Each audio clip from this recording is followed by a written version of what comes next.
El doctor Crespo Vargas es lajeño y obtuvo su doctorado en la Universidad Interamericana de Puerto Rico en el 2014. Además, es autor de 5 libros, coautor de 3 y tiene varias otras colaboraciones. Trabaja los temas de los imaginarios en el siglo XVII, la historia cultural, religiosa y militar, y tiene escritos en diversos medios cibernéticos. En el 2013 fue galardonado con el primer premio del Instituto de Literatura Puertorriqueña con su libro La Inquisición Española y las supersticiones en el Caribe hispano a principios del siglo XVII. En esta primera conferencia de coloqueo, el doctor Crespo Vargas abordará las artes mágicas desde el punto de vista de los distintos grupos étnicos que convivieron en el Caribe durante el periodo de 1600 a 1659, basado en la documentación primaria de las actas de fe del Tribunal de la Inquisición en Cartagena de Indias. Recuerden que pueden hacer sus preguntas a través del chat. Que disfruten y le damos la bienvenida a Pablo Crespo. Buenas noches, Hilda. Gracias. Para mí es un placer y un honor estar aquí en el primer coloqueo del Instituto de Cultura Puertorriqueña con este tema que es uno de los temas que más me apasiona, ¿verdad?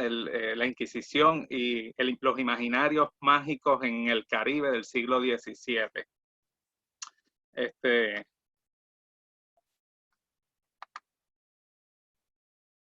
Aquí les estaré presentando en este slide una serie de publicaciones que se pueden conseguir mediante Amazon y en algunas librerías. Son muestras del proceso que he tenido en los últimos 12 años de investigación de las actas de la Inquisición española en Cartagena de Indias y en otros tribunales como el de Lima, México y en Sevilla. El Caribe del siglo XVII, ¿verdad? Era un mosaico de grupos étnicos y culturales que se entremezclaban, eran grupos que se unían de un lado hacia otro. Esto creó una sociedad sincrética, una sociedad donde los diversos grupos se combinaban y eventualmente crearon lo que hoy día es el Caribe que conocemos, que es un lugar con una gran diversidad donde vemos personas, por ejemplo, cuando hablamos de los idiomas, gente hablando español, inglés, holandés, francés, etcétera, ¿verdad? El Caribe, como muy bien sabemos, fue la primera zona impactada en el proceso de conquista y colonización, y esto trajo unos cambios drásticos en la formación social de la región. Antes de 1492, el área solamente era habitada por lo que hoy día conocemos como los amerindios, pero luego de ese suceso llegan los castellanos, eventualmente va a venir una población africana, van a llegar otros grupos de Europa y todos esos grupos se van a empezar a mezclar y van a crear lo que yo llamo un mestizaje genético y cultural, que no debemos olvidar el aspecto cultural porque es bien importante. Claro, ocurrieron unas situaciones como la baja demográfica, un gran por ciento de la población nativa pereció, no se pudo adaptar a esos cambios. Ahora mismo estamos viviendo un momento donde tenemos el coronavirus rondando en nuestras comunidades y eso nos ha llevado a realizar este tipo de iniciativas. En aquel momento, la población indígena también sufrió sus virus y muchos de ellos traídos desde tierras europeas. En este slide, pues yo les quiero presentar un mapa que es de 1632. La información de ese mapa se realizó en el 1616, 16 años antes.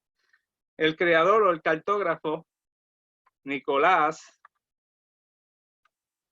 ahí se fue, volvemos a él, ¿verdad? Él lo que nos presenta en este mapa es su visión de lo que era el Caribe en aquel momento. Esto contrasta la visión cartográfica, contrasta con la visión real que nosotros vemos en la documentación. Si usted mira el mapa y lo compara con otros, que vamos a verlos más adelante, usted puede ver una gran diferencia entre lo que era la visión cartográfica de aquel momento y la que es hoy. menciono, ¿verdad?, cuáles eran los poderes caribeños en el siglo XVII, específicamente los europeos. Tenían los españoles, portugueses, franceses, ingleses, holandeses, y a su vez tenían los grupos étnicos procedentes de África y los nativos. En el caso de los europeos es importante recalcar las relaciones internacionales que se vivían en ese momento. Por ejemplo, entre España y Portugal existió una unión entre 1580 y 1640. Esa unión creó unos factores que promovieron la emigración de portugueses a diversas regiones del Caribe, y muchos de estos portugueses eran descendientes de judíos. O sea, estamos hablando de judíos portugueses, personas que trabajaban el comercio y lo trabajaban muy bien, aunque no todos ellos pues tuvieron riqueza. Eso lo vamos a ver más adelante, ¿verdad? También el siglo XVII fue un siglo de muchos conflictos, especialmente entre franceses y españoles. Esto también va a traer unas consecuencias en el Caribe y se pueden apreciar no solamente en la demografía, sino en la composición política. Los holandeses, al iniciar el siglo XVII, estaban en una guerra en contra de los españoles por su independencia, y en el caso de Puerto Rico, pues en 1625 está el famoso ataque holandés, que muchas veces lo estudiamos y lo sacamos fuera de contexto, pero no, la realidad es que fue parte de una guerra que se estaba viviendo en ese momento entre España y las provincias que hoy día conocemos como Holanda. Vamos a continuar. Aquí les presento un mapa. Este mapa es del siglo XVIII, de 1765. Es un mapa francés. Este mapa demuestra una serie de detalles que no vimos en el mapa anterior. Y si ven el cursor, que lo voy a estar moviendo, voy a utilizar este mapa para presentar las tierras que ocupaba el Tribunal Inquisitorial de Cartagena de Indias, que es el tribunal que utilicé como base para este estudio, ¿verdad? Si vemos, el territorio que el Tribunal de Cartagena de Indias trabajaba empieza desde el Obispado de Nicaragua, que es esta región que estoy marcando, y se movía por el resto de Centroamérica, lo que hoy día sería Costa Rica, Panamá, y entraba a los territorios de Nueva Granada. Por allí seguía a la capitanía o la provincia de Venezuela, y la parte insular, que sería Cuba, la Española, que para ese periodo ya la parte occidental, lo que hoy día se conoce como Haití, ya estaba siendo colonizada por los franceses, ¿verdad? Puerto Rico y algunas islas menores que todavía estaban en disputa. De hecho, es en el siglo XVII que los ingleses y los franceses comienzan el proceso de colonización de las Antillas Menores. Continuamos. Ahora vemos un mapa moderno, ¿verdad? Es un mapa geográfico. Nuevamente, este mapa, aparte de que presenta los puntos geográficos de la zona, también me marca las colindancias o las fronteras de los actuales países. Debemos recordar, ¿verdad?, que la situación política o fronteriza que existía en este momento, en el siglo XVII, no necesariamente era igual que ahora. Hay muchos cambios, pero de eso podemos seguir discutiendo en las próximas páginas. Antes de discutir lo que les estoy presentando aquí, quiero hacer la salvedad.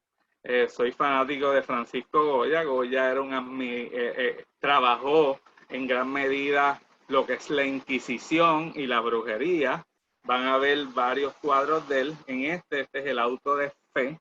Es una representación de lo que hacía la que nos está bendiciendo esta tarde. No sea una molestia en esta conversación ni que la conexión de internet se vea afectada, ¿verdad? Ok, volvamos. Vamos a regresar a lo que fue la Inquisición española en América. Oficialmente, la Inquisición estableció 3 tribunales, que fueron Lima, fundado de manera real, ¿verdad? En 1570, México, 1571, y en el 1610, el Tribunal de Cartagena de Indias. Mucha gente me dice, pero antes de eso, ¿hubo Inquisición? Sí, hubo Inquisición, pero fue una Inquisición distinta, fue más un experimento. De hecho, el primer obispo en Puerto Rico, Alonso Manso, fue el primer inquisidor general de las Indias. Pero como acabo de mencionar, ese tipo de inquisición era bien distinta a la que se dio aquí. Esta era la inquisición oficial. Aquella inquisición, aunque tenía unos vistos de ser oficial, para la corona fue más un experimento que otra cosa. De hecho, lo que estaba ocurriendo en el Caribe del siglo XVI, todo era un experimento de ver cómo se realizaban y se procesaban estos procesos de colonización y conquista. Vamos a continuar. Bueno, aquí quiero otra vez ir a Goya, este cuadro, Saturno devorando a un hijo, otro de mis cuadros favoritos de Goya. Y regresando a la información de la Inquisición en el Caribe, tenemos 2 estudiosos que son Gustav Henningsen y Jaime Contreras, que en 1986 realizaron un estudio bien particular. En ese estudio ellos se encargaron de leer todas las causas de fe que tenían disponibles y descubrieron que el 37.77% de las causas de fe en el Tribunal de Cartagena de Indias estaban relacionadas a la hechicería, a la brujería, a las supersticiones de manera general y a cualquier otra creencia contraria de fe que esté relacionada con supersticiones. Nota el cárcel sobre esto, ¿verdad? Las supersticiones. Cuando hablamos de supersticiones, esto es un discurso más o menos relacionado con lo que piensa el otro. A veces nosotros, desde nuestro punto de vista, vemos que otras personas tienen unas creencias distintas a las que nosotros practicamos y les llamamos supersticiones. Y voy a traer un ejemplo para aclarar eso, ¿verdad? Los romanos, durante el Imperio Romano, ellos pensaban que los judíos eran supersticiosos y que los cristianos eran supersticiosos por sus creencias particulares. De hecho, los judíos y los cristianos, dentro de toda su gama de creencias, establecían la existencia de un solo Dios. ¿Ustedes se imaginan? Los romanos dirían, esta gente está loca, todo el mundo sabe que aquí hay cientos de dioses, no es uno solo. Pues para los romanos, los judíos, los cristianos eran supersticiosos. Eventualmente pasa el tiempo, la historia sigue corriendo, el cristianismo adquiere el poder en Europa y entonces los cristianos van a empezar a ver a los grupos paganos, o sea, los que creían en los mismos dioses que los romanos, como personas supersticiosas. Pero esto no se queda allí, ¿verdad? Porque esta lucha de quién es supersticioso o quién no es supersticioso, pues lleva a otros lados que se podrían discutir en otro momento. Lo interesante del estudio de Henningsen y de Contreras es lo que yo mencioné al principio. Cartagena de Indias se demostró con esta investigación que era el lugar donde mayor cantidad de casos por supersticiones se realizaron. En números no fue la de mayor cantidad. Tenemos el Tribunal de Sicilia, que allí se procesaron a una gran cantidad de hechiceras y de brujas. Y tenemos otros tribunales. En España también se dio, pero porcentualmente Cartagena de Indias fue el principal. El periodo de mayor auge, ese fue el de 1620-1635. Ahí vemos cómo en un mismo periodo, específicamente el de 1630-1635, en las cárceles de la Inquisición vamos a tener grupos complejos de personas que seguían la brujería y seguían la hechicería. Más adelante les voy a dar unos porcentajes y unos datos estadísticos sobre estas personas. ¿Está bien?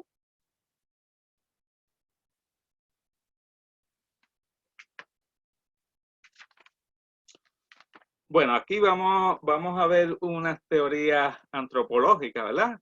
Mis dos autores preferidos para hacer este tipo de trabajo, y no por capricho, sino luego de haber estudiado sus propuestas y sus teorías, son Julio Caro Baroja, que es del País Vasco, y Bartolomé Scandell Bonet, que es español.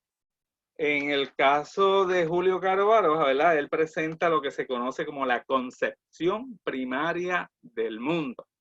Él explica cómo el ser humano visualiza su cosmovisión utilizando el medio ambiente.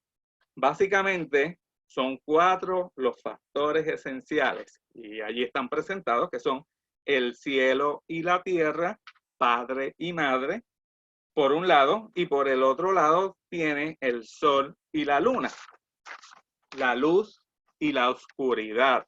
Si usted analiza profundamente esto, usted va a ver unos aspectos de dualidad, o sea, de ver algo así parecido como lo bueno y lo malo, ¿verdad? El hombre y la mujer, cosas duales, ¿verdad? Pues vamos a ver lo que dice el paradigma mágico religioso de Bartolomé Scandell Bonet, ¿verdad? Él establece que en el paradigma mágico religioso hay una esencia, ¿verdad? Esta esencia es la constante lucha de 2 fuerzas, y estas 2 fuerzas van a ser el bien y el mal. Nuevamente, un pensamiento dualista. El bien y el mal, sol, luna, hombre, mujer.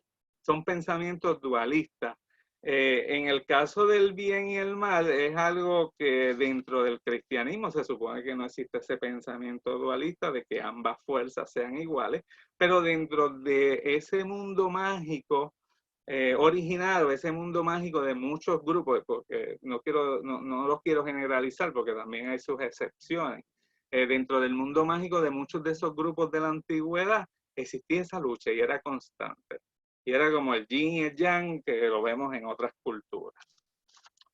Continuamos. Ok, ¿qué pasa en el mundo caribeño? ¿Cómo se crea ese aspecto mágico? ¿Qué ingredientes hay? Esa sería la pregunta que debemos contestar en este momento. Allí yo les presento el Círculo Mágico de John Waterhouse, otro cuadro que es fabuloso de ver. Allí usted ve un caldero mágico donde se van a echar unos ingredientes, y de esa combinación de ingredientes va a haber un resultado. Pues vamos a ver cuáles son los ingredientes. Para empezar, primer ingrediente, cristianismo castellano. ¿Por qué lo pongo primero? Porque era el grupo de poder, eran las personas que dominaban la esfera. Los castellanos, pues, como sabemos, tenían sus creencias, que es lo que hoy día conocemos como el catolicismo. En aquel momento ellos hablaban de cristianos, ellos no hablaban de católicos, sino de cristianos. Esas creencias católicas van a ser la fuente principal o la base principal o el ingrediente principal de esta combinación. Y no por capricho, sino porque era el grupo dominante, eran los que mandaban, eran los que establecían las reglas. Ahora, en segundo lugar, tenemos los cristianos reformistas. Aquí tenemos calvinistas, luteranos. Ahorita les mencioné que aquí llegaron franceses, cuando digo aquí es al Caribe, ingleses. Muchos de esos franceses e ingleses que llegaron aquí ya habían cambiado su pensamiento religioso dado a que se dio o vivieron la época de las reformas. Las reformas fue una serie de... Fue un periodo, ¿verdad? Donde hubo una serie de reformas a las creencias generales y oficiales, y donde en distintos lugares, específicamente en la región de Alemania, en Suiza, se rechazó el catolicismo y se establecieron nuevos dogmas, empezando con las tesis de Lutero. En el caso de los franceses, una gran cantidad de calvinistas empezaron a llegar al Caribe y se estuvieron estableciendo en distintos puntos. Lo que queda de eso hoy día son las islas, las Antillas Menores, pero en aquel momento no solamente en lo que hoy día es Haití, también trataron de establecerse en Panamá y en otras regiones. Luego, el tercer ingrediente es el animismo africano, o sea, las creencias que vinieron de los grupos africanos. Lo pongo como tercero y quizá usted diga, pero los indios estaban aquí, los indígenas estaban. Sí, pero regresando a lo que mencioné anteriormente, en el área del Caribe hubo un descenso demográfico en la población indígena que no permitió o no me da espacio para ponerlo en el tercer lugar. La cantidad de población africana que empezó a llegar al Caribe para sustituir la mano de obra indígena fue inmensa, fue en grandes cantidades. Bueno, verifíquese el primer censo que se da en Puerto Rico para eso del 1535, 33, por ahí más o menos, donde la cantidad de población africana, esclavos, superaba a la población española o castellana, porque el término español se va a desarrollar más adelante. Y en cuarto lugar tenemos el animismo, las creencias indígenas. En la documentación que estudié, solamente encontré un caso de animismo indígena representado en uno de los procesos y lo voy a discutir más adelante. Ok, ¿cómo se desarrolló esto? Estos elementos desarrollaron esta visión se da por tres aspectos. Evangelización cristiana. Acuérdense, los castellanos, eventualmente españoles, son los que dominan. Ellos quieren establecer un proceso de evangelización. Ellos quieren convertir. Ellos, dentro de sus excusas para este proceso, estaba el convertir a toda la población nativa y a toda la población procedente de África, convertirlos al cristianismo. Número 2, sincretismo, la unión de todas esas ideas.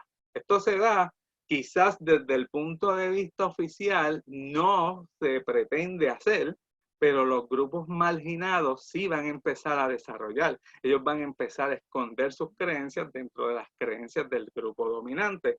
Y se va a ver bien claro en el siglo XVII, porque es el periodo de inicio de todo este proceso. Ya en el siglo XVIII y XIX vamos a ver el desarrollo de creencias religiosas como es la santería, entre otras, ¿verdad? Y los aspectos regionales y ambientales. Nunca debemos olvidar que es bien importante esos aspectos que vemos en cada una de estas regiones y el ambiente en que se desarrolla. Por eso es que cuando estudiamos los procesos encontramos casos de canibalismo en algunas áreas y en otras no. Vemos cestas de brujas que consumían carne humana, por ejemplo, en Panamá, pero en Nueva Granada no lo hacían. Y así por el ejemplo. Cada una de ellas pues se da en un ambiente distinto y las causas para que esto pasara son distintas. Eso, pues esos detalles se podrían trabajar quizás en alguna otra conferencia. Religiosidad indígena y africana, como mencioné ahorita, ¿verdad? Y quiero que vean aquí la peculiaridad de esta página como tal. Aquí presento tres divinidades.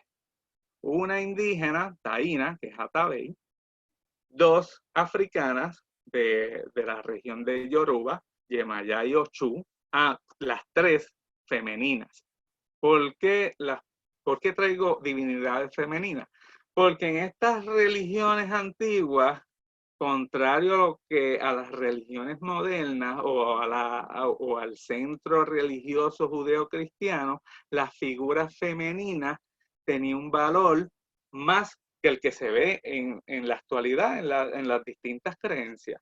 Miren, por ejemplo, y esto tiene que ver con la lógica de estas poblaciones y tiene que ver en la forma en cómo ellos vieron el mundo.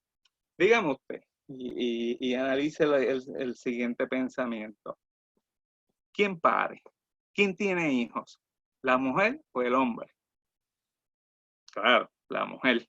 Pues, esta gente que vivió hace 3000 años, que llegó aquí a la isla que luego se va a conocer como Boriken y que para ellos no tenía nombre, cuando veían a una madre tener a su hijo, ¿qué ellos estaban viendo? Ellos estaban viendo un proceso de creación. Lo mismo pasa con otras culturas alrededor del planeta. Y esto es un ejemplo muy parecido al simbolismo que es la luna con la mujer. La luna tiene ciclos de 28 días, la mujer tiene ciclos menstruales de 28 días. Algo muy parecido, ¿verdad? Y podemos hacer una conexión. Cuando estas personas empiezan a analizar que de hecho la religión, el mito, la leyenda, todo surge por preguntas. La gente se dice, ¿por qué llueve? ¿Alguien me puede explicar por qué llueve? Claro, hoy día tenemos una explicación científica, pero en aquel momento no conocían. Cuando vemos los mitos de creación, en el caso de la población indígena, los vemos que salen, y en el caso de los eyerí o los taínos, que salen de cuevas, ¿sabes? Tenemos que buscar una referencia posiblemente histórica, posiblemente lógica de por qué salen de cuevas. El útero podría ser una cueva en esta representación, entiendo que sí. Nada, básicamente, como les dije, traje tres divinidades femeninas. Ellas en su momento tuvieron cierto poder. En el caso de los taínos, la figura de Atabey era de gran importancia.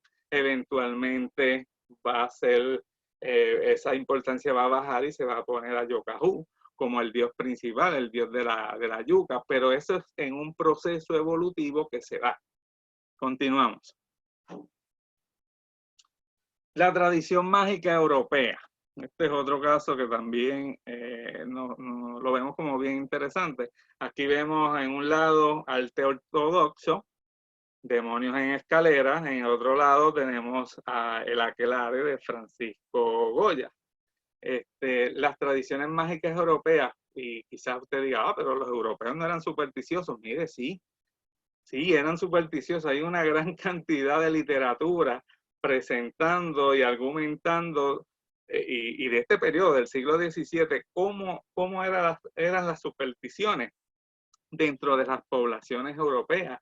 Esto de la creencia en la brujería, en la hechicería. En España se da especialmente en los juegos de azar. ¿Cuánta gente iba a donde una hechicera o a donde un hechicero buscando una fórmula mágica para pegarme, no sé, en la barrita esta noche? O si fuese hoy día, para pegarme en la loto o para pegarme en la lotería. O sea, la gente iba, la gente pedía. La gente era bien, lo que podemos llamar, entre comillas, supersticiosa. No seguían los dogmas oficiales y se iban buscando otro tipo de dogmas. En Europa pues se dan diversas características, específicamente muchas las relacionan con las culturas celtas, aunque no necesariamente todo el peso debe ir hacia ahí. ¿Está bien?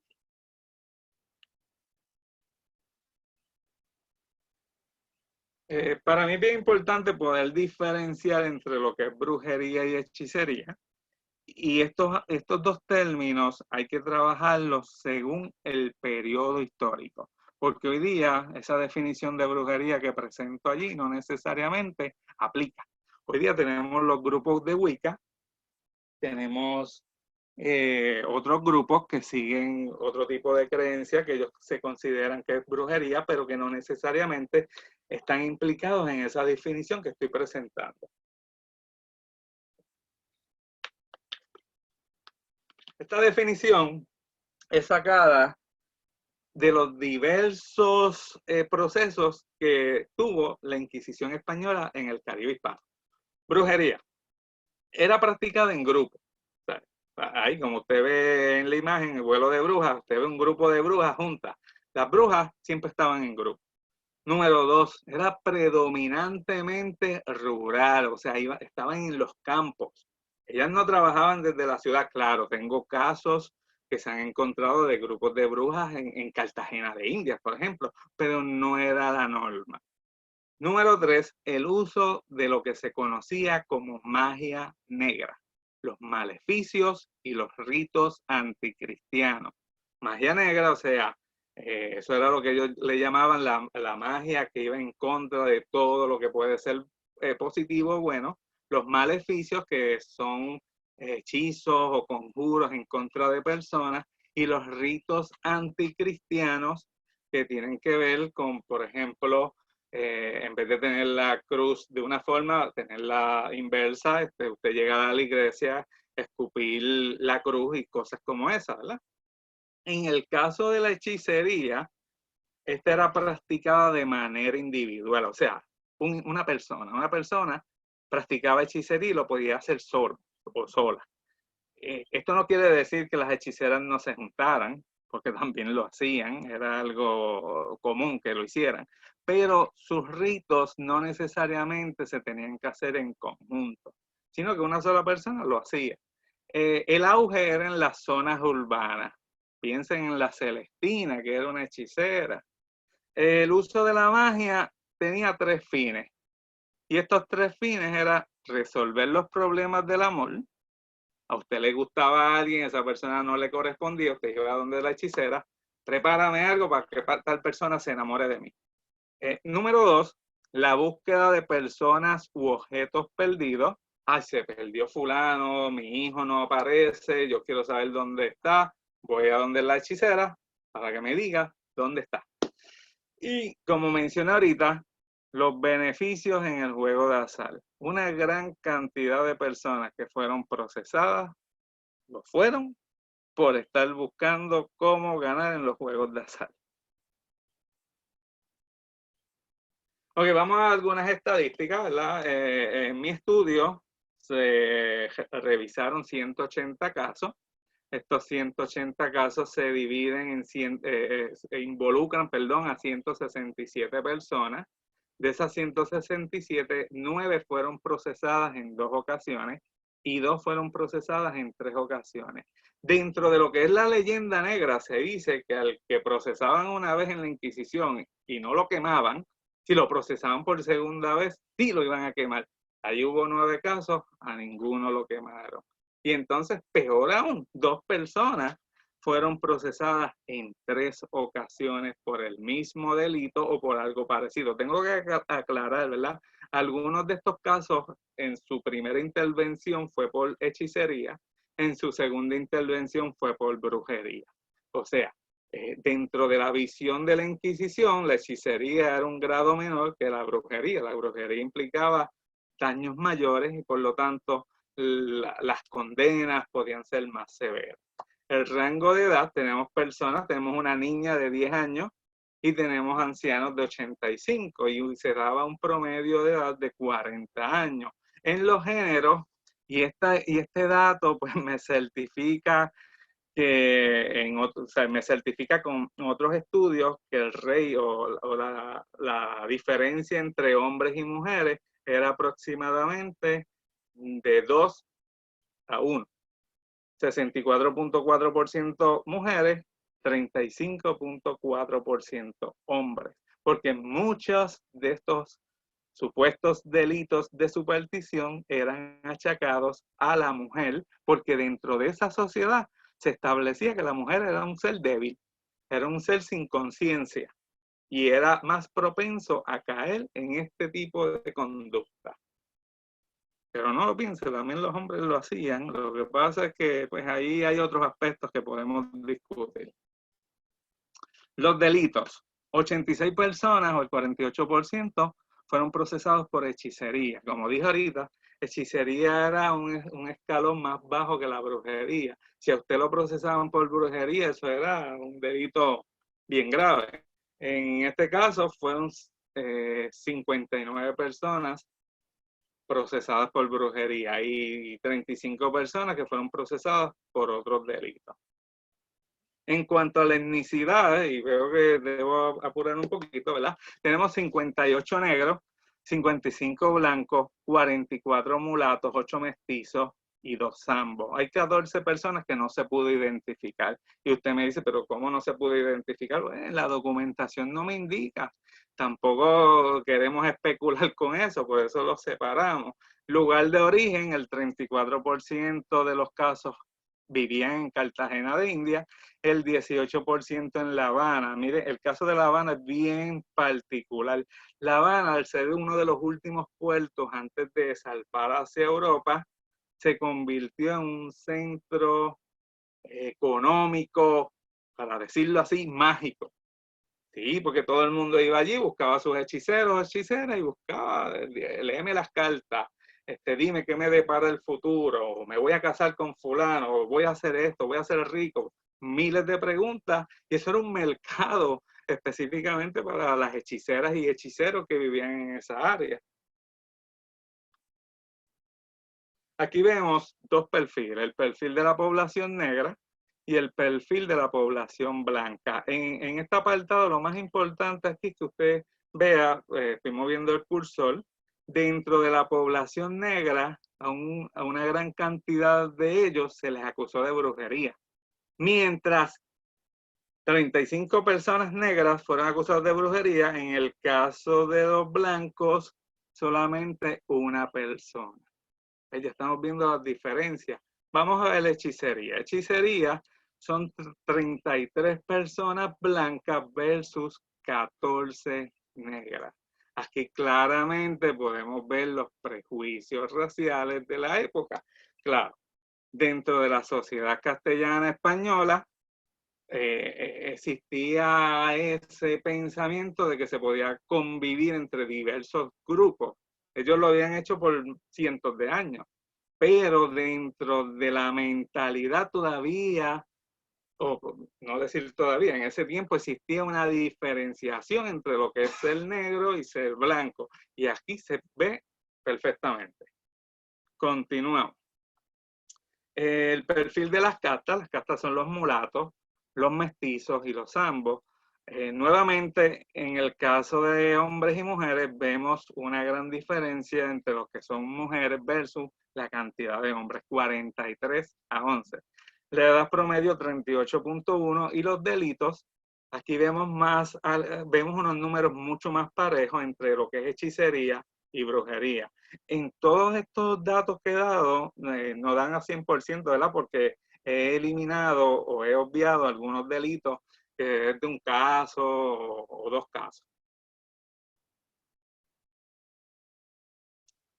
Ok, quisiera presentarle una lista de los supuestos demonios caribeños. En esta lista de los demonios caribeños, en la parte de arriba tenemos a Lucifer y Satanás, que pues, todo el mundo los conoce. Y por ahí seguimos con el Diablo Cojuelo, que es una figura que en España es una caricatura. El Diablo Cojuelo era ese demonio que cualquier hombre podía burlarse de él, lo podía engañar, lo cogía de zángano. Pero acá en el Caribe tenía otras connotaciones un poco distintas, porque aquí vemos a un grupo de hechiceras que lo adoraban, porque ese era el ser que les traía sabiduría. Nuevamente vemos la diferencia entre hombre y mujer. Ahorita les mencioné de la divinidad de origen indígena, que es el Busiriaco. Él tenía un altar cerca de Cartagena de India.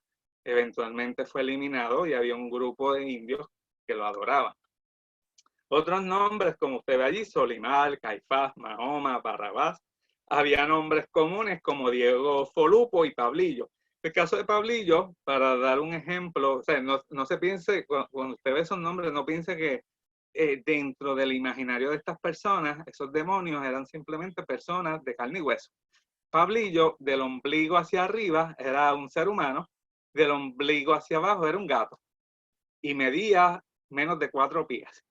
Y Pablillo se encargó de que su amo asesinara a 103 personas, porque esa era su misión, el conseguir víctimas para que su amo los matara y los llevara a la junta para ser consumidos. Continuamos. Quisiera presentar algunos de los personajes. Isabel Noble era una portuguesa, llegó a Cartagena de Indias con su esposo, él era comerciante, en cierto momento él perdió sus negocios y decidió irse para el Perú. Eso nos trae recuerda, ¿verdad? Aquí, especialmente a la gente aquí de Puerto Rico. Dios me lleva al Perú. Pues su esposo se fue al Perú y la abandonó. Esta señora no tenía con qué vivir. Ella tenía que decidirse. Se podía prostituir, se podía ser criada de otra persona y que le pagaran para vivir, o la tercera opción, podía empezar a tener un negocio utilizando las artes mágicas, dando servicios mágicos a las personas. Y eso fue lo que hizo. La gente iba donde ella le preparaba pociones, le leía las cartas, le leía el futuro, le decía las cosas. Tenemos el caso de Luis Andrea, era un mestizo, Mohan quiere decir que era un chamán, era la persona a cargo del culto de Busiriaco. Este Luis Andrea hizo un engaño ahí bien de grandes magnitudes. Él tenía un complot con unos españoles, que estas personas se disfrazaban de supuestos demonios. Los indios adoraban a Busiriaco y traían una ofrenda que los españoles se llevaban. Curiosamente, para que vean nuevamente el aspecto racial del tribunal, curiosamente, Luis Andrea termina en las galeras remando por 10 años, pero ninguno de sus demonios, todos castellanos, fue apresado, fue llevado a juicio. Antón Carabalí, negro, fue un asesino, este era el amo de Pablillo, 103 asesinatos se le contaron. Elena de Vilora, una negra, capitana o reina de brujas. Eso era un grado mayor, ser capitana de brujas, tú eras la jefa allí y la procesaron. De hecho, le pidieron quemarla, pero no lo logró la Inquisición.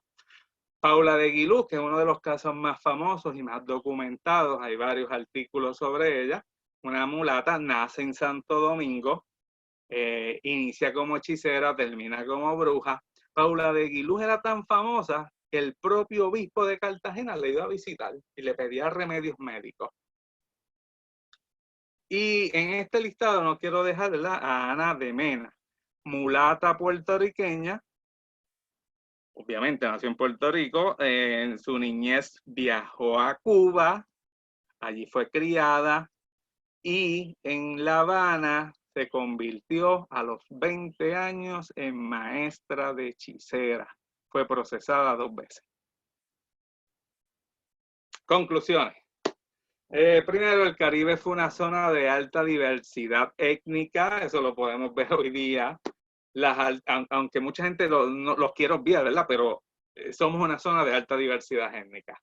Las artes mágicas eran parte de la cotidianidad del ambiente colonial. La gente vivía en eso. Igual que hoy la gente lee el periódico buscando los horóscopos y todo esto.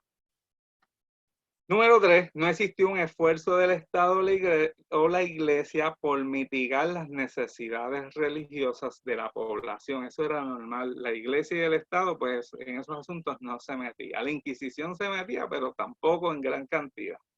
Los grupos marginados vieron la magia como una forma de resistencia hacia la élite y el gobierno colonial. Eso lo vamos a ver específicamente en los casos de brujería. Las creencias mágicas en el Caribe durante el siglo XVII nos demuestran que la visión que se presenta era una moldeada en Europa. ¿Qué quiero decir con esto? Mire, en este siglo en específico, estas creencias mágicas tenían un matiz europeo, porque esos grupos marginados, en vez de incrustar sus creencias dentro del cristianismo y moldearlas a lo que ellos creen, ellos lo hicieron al contrario. Ellos utilizaron la religiosidad cristiana y por eso es que traen los demonios y otro tipo de dogmas cristianos. Y por último, las creencias mágicas eran un aspecto influyente en la sociedad occidental. No obstante, no era causa para que los intereses estatales se vieran afectados ante el imaginario colectivo. ¿Qué quiero decir con esto? Miren, la Inquisición perseguía a estas personas. Lo hacía.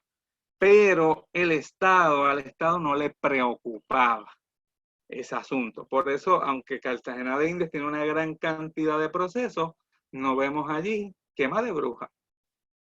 En Cartagena de Indias se quemaron a 5 personas, algunos de ellos por creencias protestantes, otros por creencias judaicas, pero ninguno por ser un seguidor de la brujería o de la hechicería. Aquí tengo una lista de referencias. Vamos a pasar a las preguntas. Tengo mi página web, tengo mi dirección electrónica. Cualquier persona que tenga alguna pregunta, también los invito a entrar a mi página web, Aquelarre Historia y Ficción, editorialaquelarre.blogspot.com, donde allí se publican artículos de variedad de temas y usted puede encontrar otros estudios, otras narrativas sobre este tema.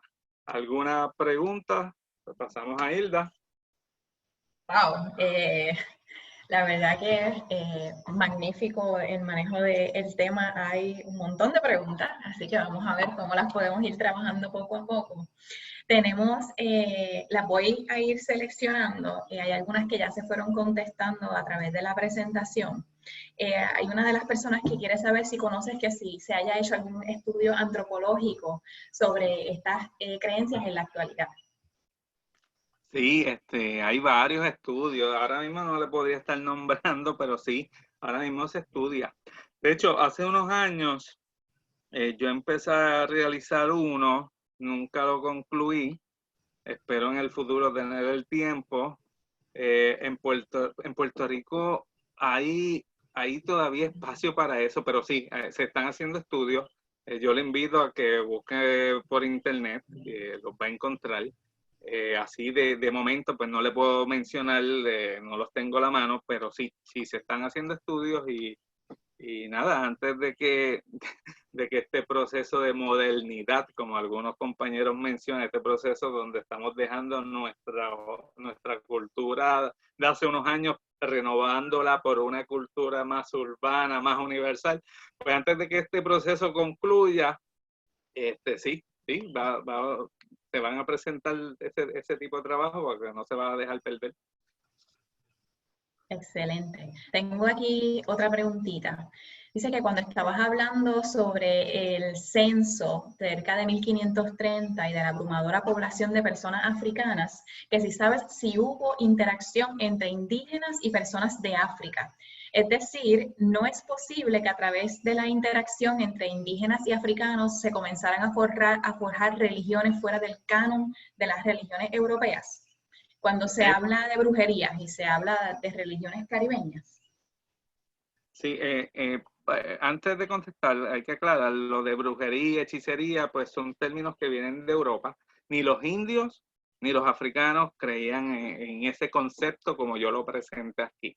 Ellos tenían sus divinidades, ellos tenían sus creencias, en muchos casos animistas, creencias que lo que hoy día consideramos creencias antiguas, donde se adoraban espíritus, donde las cosas tenían espíritu, pero ese concepto de lo que es brujería, o sea, nosotros no podemos hablar de que los indios practicaban brujería, porque en realidad ese concepto para los indios no existía. No podemos hablar de que esa población africana que llegó como esclavo practicaban brujería, porque en realidad ellos no conocían ese concepto.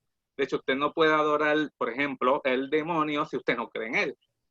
Yo sé que dentro del dogmatismo actual y el fanatismo que se crea dentro de algunos grupos cristianos, cualquier cosa que sea distinto a ellos dicen que es cosa del demonio, pero no era así. Y sí, se dio una interacción entre africanos e indígenas. De hecho, tenemos genéticamente, se puede demostrar en las Antillas Menores físicamente viendo distintos grupos que aún existen.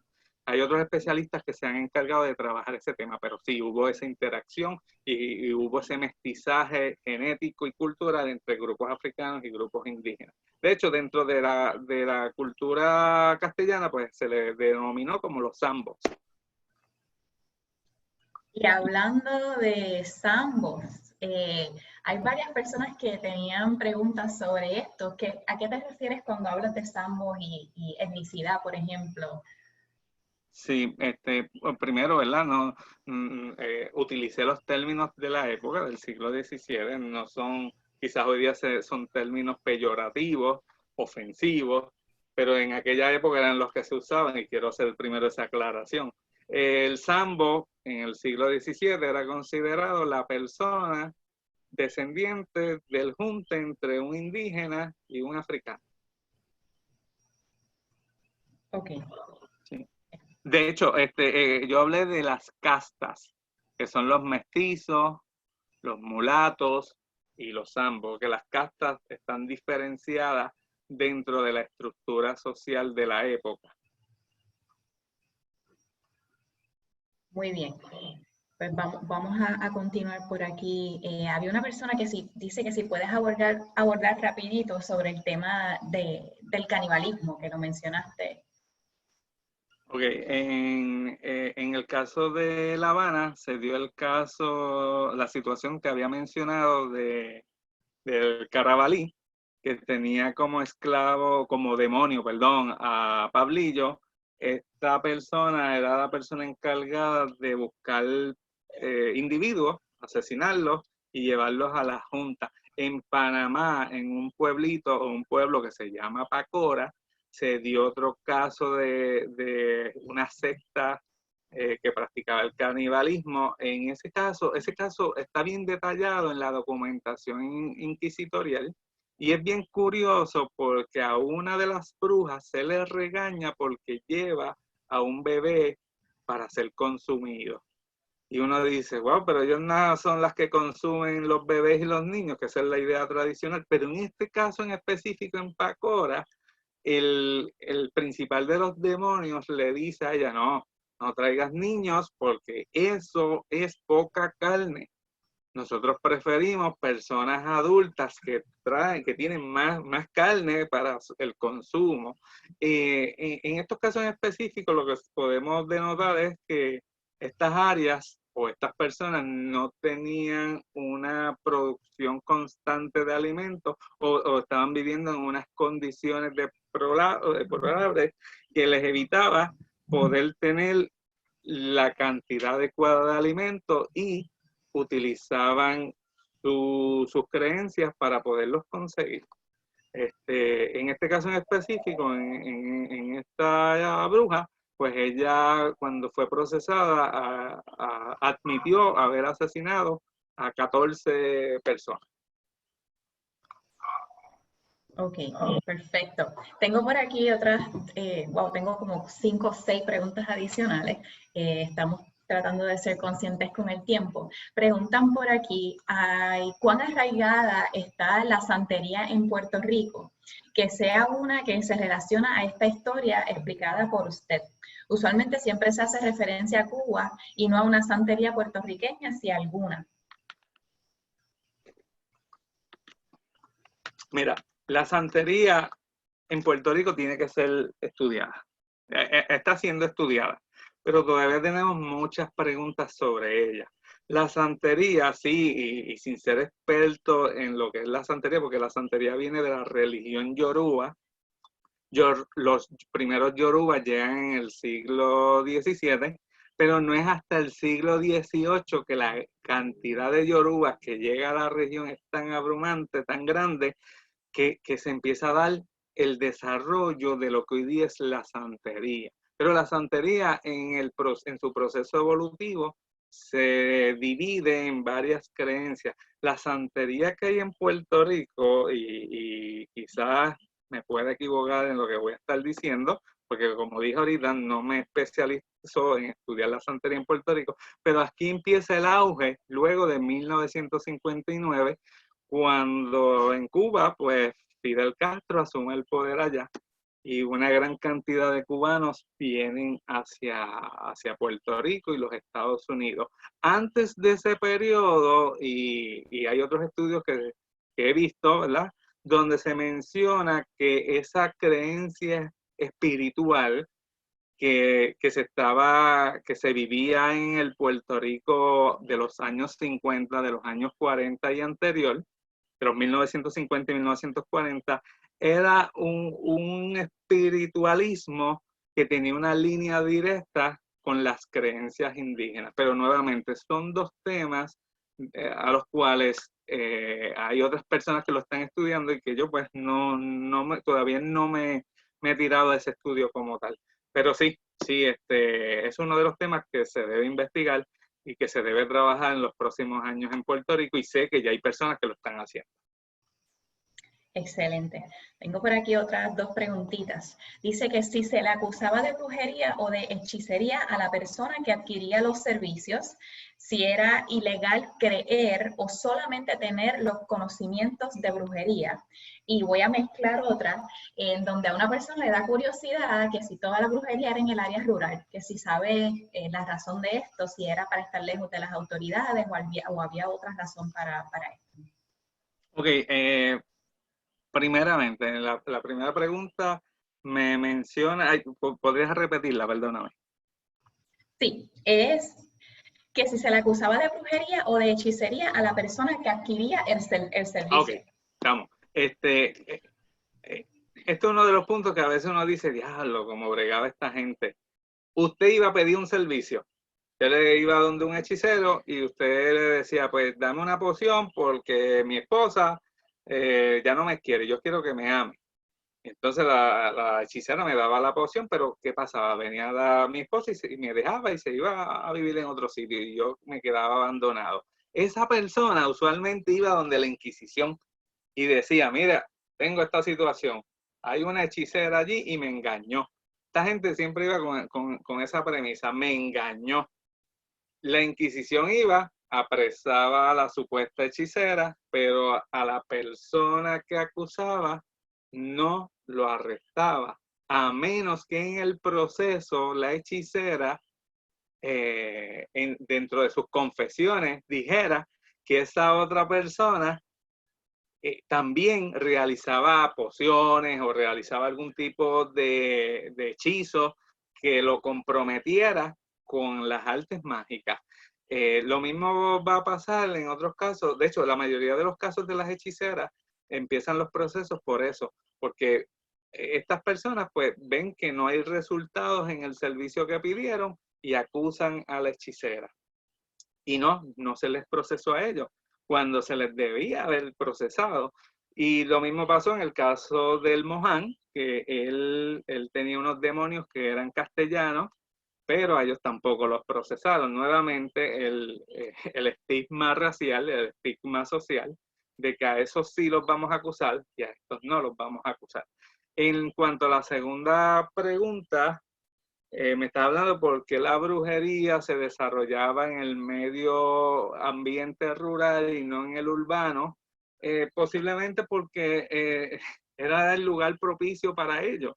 Era más fácil tener una junta de brujos y brujas donde 15, 20, 25 personas realizaran una ceremonia en el campo donde nadie los iba a ver, que hacer eso mismo en el medio urbano. En la ciudad o en el pueblo, la gente se iba a dar cuenta de que allí estaba pasando algo que no debía pasar. Por eso es que vemos que la mayoría de los casos por brujería están en el medio ambiente rural y no en el medio ambiente urbano. Excelente. Tengo por aquí otras preguntitas. Si conoces, si hubo alguien del alto nivel de la Iglesia Católica que estuvo relacionado con estas prácticas. Y Sí. esta va a ser la última por el momento. Tomamos el ejemplo que mencioné ahorita, el obispo de Cartagena en la época de Paula de Aguiluz. Él iba donde ella, la consultaba, le pedía remedios médicos y lo interesante es que la misma Inquisición para el mismo periodo está solicitando que ella sea ejecutada por sus delitos. Pero, ¿qué pasó? ¿Qué pasó? Cuando en ese momento histórico la Inquisición tenía que someter los juicios de las personas que iban a ser ejecutadas a Madrid.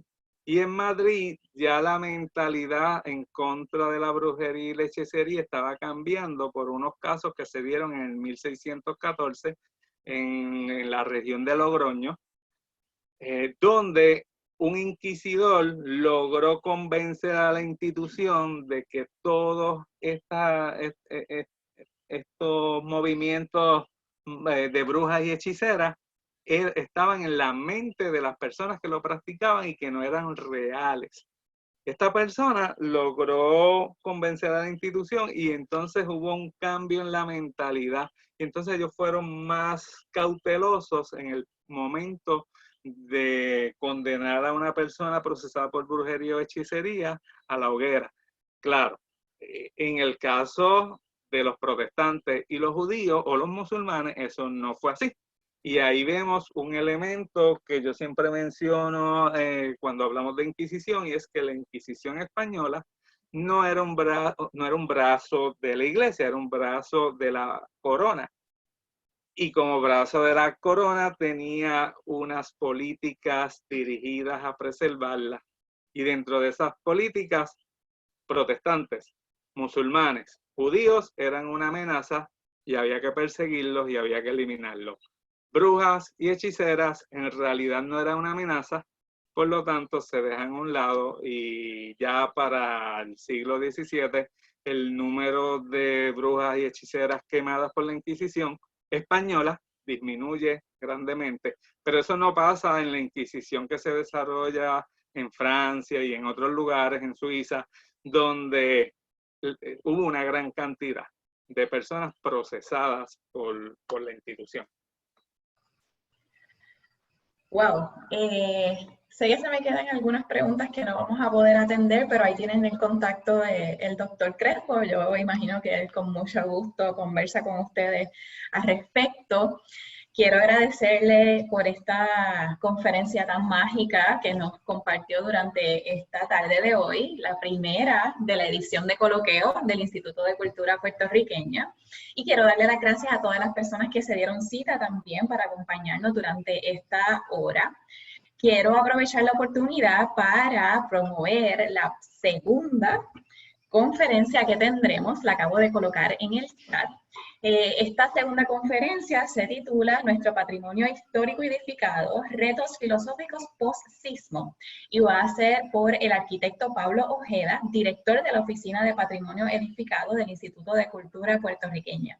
Esta va a ser la semana entrante, el martes 24 de marzo, a través de este mismo medio, o sea, Zoom, y a la misma hora, de 6 a 7 de la noche.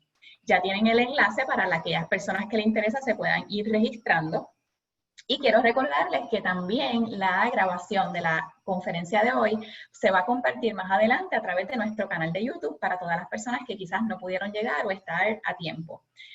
Una vez más, quiero agradecerle a Pablo. Gracias, Pablo. Gracias a ustedes.